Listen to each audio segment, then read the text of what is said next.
Hello everybody, welcome back to my channel. I hope you all are doing fantastic. Today is an off for me and I am planning to do a deep cleaning of my kitchen.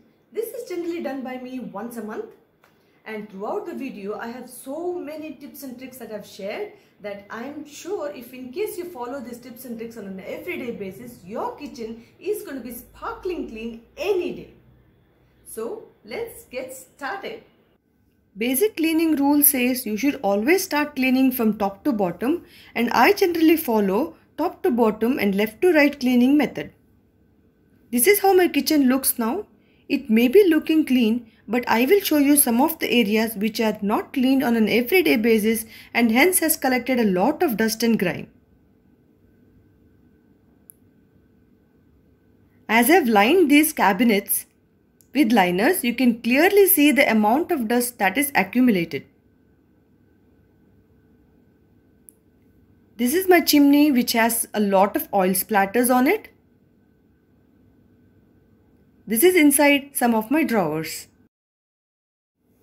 Before we begin, it is always better to finish with cooking as the kitchen cannot be used once we start cleaning.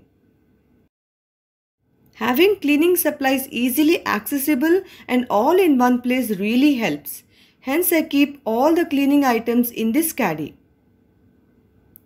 I have placed a DIY cleaner which I use on an everyday basis, white vinegar, baking soda, some cleaning cloths, sponge wipe, gloves, dish scrubber, a toothbrush, and a reusable bamboo towel.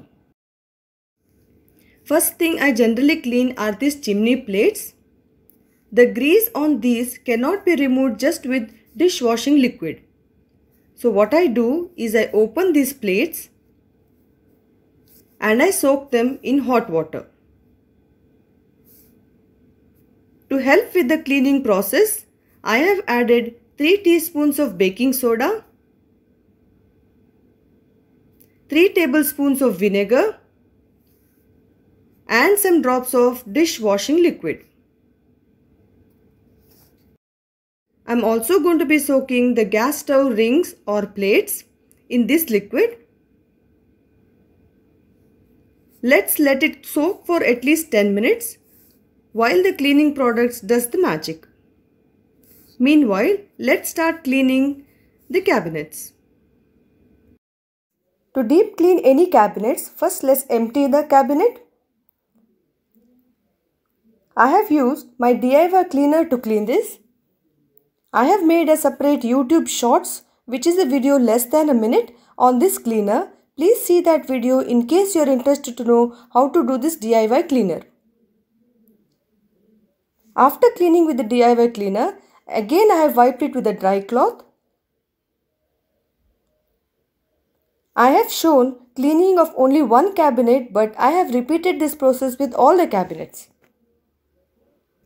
These have been soaking for more than 10 minutes now. Just see how dirty the water looks. Most of the grease would have been loosened by now.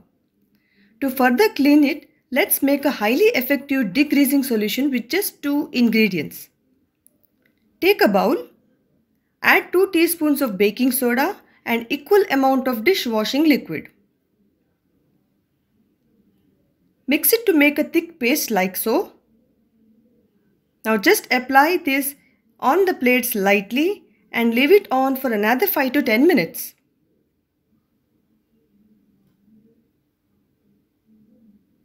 After 10 minutes, just lightly brush these plates with the brush. Voila, the plates are going to shine as new by now. You can clean these two with the DIY cleaner, but in case you have some tough grease, you will need to make a cleaner. To make this cleaner, take a bowl, fill it with hot water, 2 teaspoons of vinegar, 2 teaspoons of baking soda and few drops of dishwashing liquid. Give it a good mix.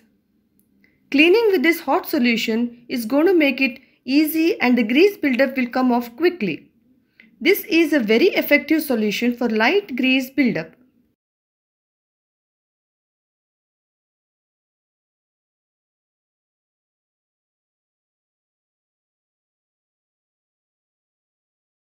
I like to keep minimal items on the countertop and keep it clutter free.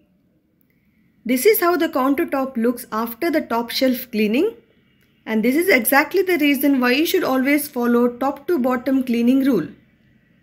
Now let's remove all the items from the countertop first. Wipe off the dirt with the DIY cleaner. Then we are going to use a scrubber and the warm cleaning solution we just prepared to rub all over the countertop.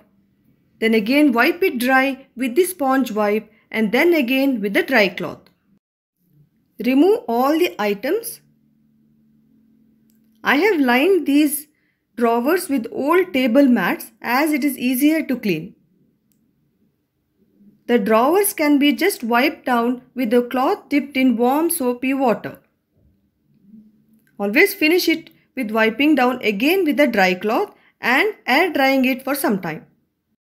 Storing items on a tray is a very good method to keep all items in one place and make it look neat and tidy. But these also can collect a lot of dust. Hence, during deep clean, make sure to clean this tray, the spatula holder, or any oil tray if in case you use them. If you have any open shelves like I do, you should remove all the items and give it a good wipe. They can also collect a lot of dust on them. I have used this store-bought cleaner for the deep cleaning. You can even clean the sink with just baking soda and vinegar. The sink cleans all the mess in the kitchen and hence should be given extra attention as they can be a breeding ground for germs. To clean the tap, take any toothpaste and rub it gently to get a sparkling new tap. Always wash the kitchen cloth on an everyday basis. To clean today's items, let's take a vessel, fill it with some hot water, some dishwashing liquid, vinegar, and give it a good mix. All the cleaning items used today, you can now soak them in this liquid and then wash it later.